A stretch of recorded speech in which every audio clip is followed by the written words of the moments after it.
So, first of all, martial arts are awesome. Now, I'm probably biased as a martial artist, but let's be honest, everyone loves a good martial arts showdown. It's why MMA and UFC is actually killing it right now, and why so many protagonists in anime are martial artists in their own right or way, whether it be Naruto, Sasuke, Goku, Luffy, Mugiwara Luffy. So for this list, we're going to focus on anime that are more realistic with a strong emphasis on more accurate technique and style. Because as much as I love Dragon Ball Z and Naruto, they aren't really gonna be on the list as they might have started out more martial arts based, but gradually became more about superpowers and didn't focus as much on the techniques, which isn't bad, but it's just not for this list. We're trying to skip like anime that didn't really focus on the core martial art techniques and went more into like the superpower angle. But even after saying that, regardless, you're still gonna see some of those anime on this list. Hahaha. So let's see the top 10 anime that really get into the gritty world of hand-to-hand combat and martial arts. So to start off, I have a little bit of an honorable mention, and it is Dragon Ball. I'm going to get this one out of the way early, so hear me out. While Dragon Ball Z and Super are more about flashy energy attacks and screaming, ah! The original Dragon Ball series had a much larger focus on the martial arts. The series was based on the classic Journey to the West and done in the style of an old school kung fu movie with over-the-top villains and techniques. Dragon Ball is a lot of people's first show on their anime journey, including mine. And it's got great hand-to-hand martial arts combat for the most part. And number 10, we have Sword of the Stranger. This one is also cheating a little bit, but not really, because this is a movie and not a series. Sword of the Stranger isn't too well known, but if you have to see one part of it, it has to be the final fight scene. That scene just might be the best sword fight in all of anime, I'm afraid to say. It's beautifully drawn and choreographed, with not only an interesting dynamic between the two combatants, but their swords as well. The two fighters are from Japan and China respectively, so we get a unique battle between katana and kung fu sword. It's a unique dynamic you'd be hard pressed to find anywhere else, and makes this movie something you must check out. Insert swords clashing sound effect and animation, clack clack ting ting ting here. Number 9, Afro Samurai. A cult classic among anime fans, and it fits perfectly into that archetype. Afro Samurai is a niche anime with a unique style of not only artwork, but also humor and writing. In terms of its combat, Afro Samurai has a ton of variation. The show starts off with the classic one guy absolutely dominates a group of amateurs who don't know any better fight, and it's smart enough to not just keep doing that like lesser shows. The way that Afro Samurai keeps people excited to watch is by changing up the styles in which people are fighting. Afro sticks to his samurai style with his katana, obviously, but he faces off against a ton of other styles, like ninjas and fencers even. This variation keeps the show exciting as and shows off a ton of different martial arts styles for the watchers to enjoy. Period, bruh. Number 8 is Fist of the North Star. And for this entry, we have our first real Bruce Lee ripoff character. Just kidding. Fist of the North Star is a classic anime from the late 80s, so old, and is one of the most memed animes on the entire internet. Now that's saying something about being old. While by today's standards, the action in Fist of the North Star isn't anywhere near the best, it was great for its time. True to any Bruce Lee inspired character, Kenshiro sports the dragon's hair and even copies some of his fighting styles and mannerisms. Most importantly, the watas that Bruce Lee was famous for screaming. The fights in the show aren't the best in all honesty, but it has a lot to do with how strong Kenshiro actually is. I mean, he can punch down the buildings, and if he touches you once, you explode. The show still manages to get some good fights and shows off a good amount of technique without getting way too crazy. Number 7 is Konichi, the Mightiest Disciple. Probably the anime that focuses the most on training in multiple different styles of martial arts. The show also invokes heavy Karate Kid vibes, with Konichi starting off as a small 90-pound weakling at the beginning, and then going on to become strong and a badass in his own way. Like I mentioned, the anime shows off a wide variety of styles, with Konichi being trained by a master of Jiu-Jitsu, Kung Fu, Muay Thai, Karate, and even some weapons forms.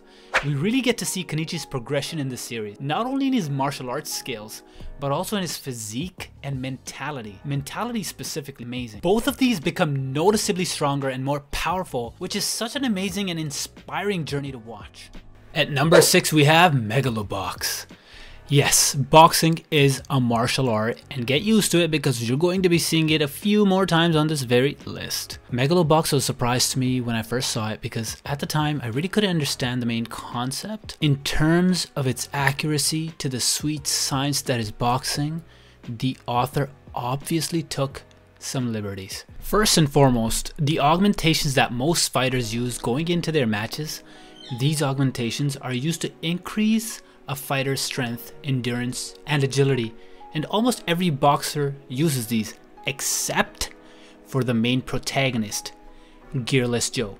And I love anime where the main character is not given like an OP superpower, but instead has a little bit less than the average person. I love it. Examples would be like Rock Lee and Guy Sensei.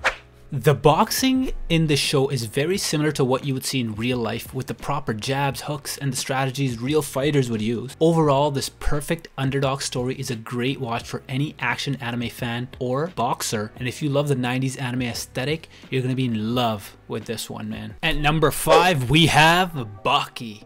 After a near 18-year-long hiatus, Netflix brought us the 3rd season of Bucky the Grappler. The show is an extreme and over-the-top martial arts anime that is just oozing with testosterone and fighting energy. The manga that the show is based on is written by Keisuke Itagaki, who was a member of the Japanese military and an amateur boxer, as well as a practitioner of Shorinji Kempo. Itagaki has a deep love of fighting and combat, and it's so clear in his work on Bucky.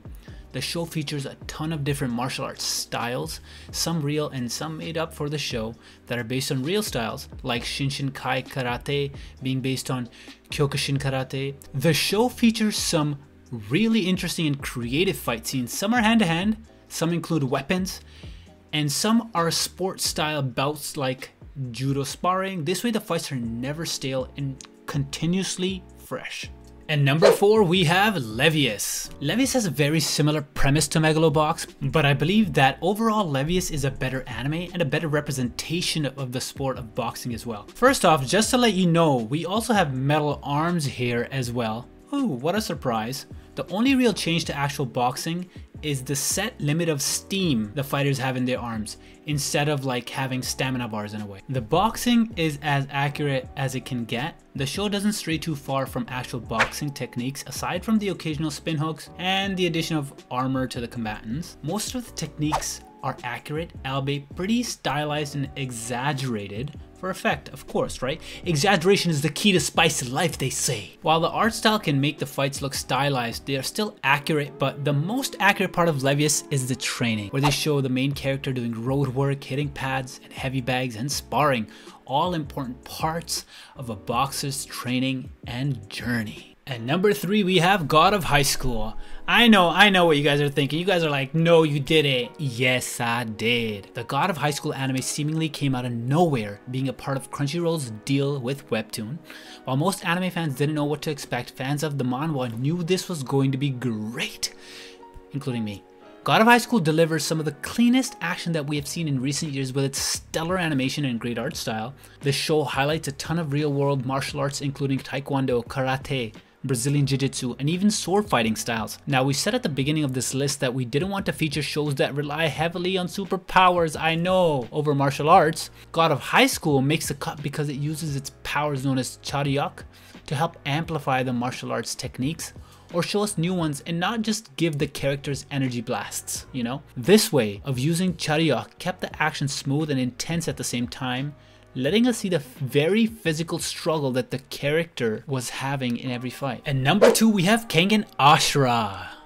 This was a surprise smash hit that came to us in late 2019, and as a fan of martial arts and a lot of people punching each other in the face, I couldn't be happier with this series. This series took place in a world where companies mainly in Japan settle disputes with one-on-one combat and largely revolves around a tournament to see who will become the head of the organization that hosts the fights. While the joke is that this is just a ripoff of Bucky, and it's true that Kangen probably would exist without Bucky, I believe that it outshines its predecessor in many ways. Kangen Ashara showcases a fair amount of more obscure martial arts like ᴄᴏᴘɪᴜ and baritsu, as well as more known arts like boxing and judo. The show has its fair share of fictional styles as well, like Nico style and ballet fighting.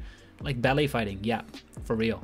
But all of those made up styles take inspiration from real ones and utilize actual techniques that make it a must watch for any weeb martial artist. And at number 1, the only undisputed winner of the top 10 martial arts anime is my favorite anime, Hajime no Ippo. This anime has one of the most accurate fictional displays of boxing you will ever find in any media. That isn't a documentary. In fact, it's more accurate to boxing than some documentaries. The series is written by Joji Morikawa, who himself is a boxer and even owns a boxing gym in Japan and is frequently a cornerman for some Japanese fighters. Can you believe that? I can't. So it's safe to say that he knows boxing. Every technique, training method, and strategy is accurate, although yes, it's super exaggerated. The hitman style won't turn your arm into a snake that smacks your opponent, but it is a real style. Most famously used by 50-0 pro Floyd Mayweather, the undefeated boxing champ. The show also makes references to a ton of real-world boxers like Mike Tyson and Jack Dempsey, who are the people that Ippo, the main character, gets his style from. Now, I don't know about you guys, but if anybody gets their style from Mike Tyson, I'd be scared, bruh. Aside from just the accurate fighting, Hajime no Ippo is incredibly great to the training of a boxer and like the accuracy involved in it. Ippo and the other fighters all train in the same way that professional boxers do, including sparring rounds, running, shadowboxing, hitting pads, and of course, a bunch of conditioning to increase your stamina. The show has great fight scenes and amazing animation during these scenes, all this bundled with an inspiring story and amazing characterization, and you have a must watch in the action sports anime genre. It's your boy, Ernie Journey, signing out. Make sure to subscribe, guys.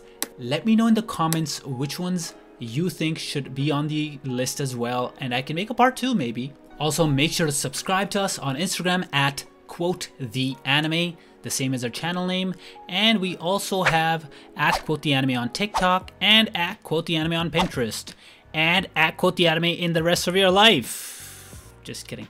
Yeah, guys, make sure to subscribe and see you soon, my ninjas.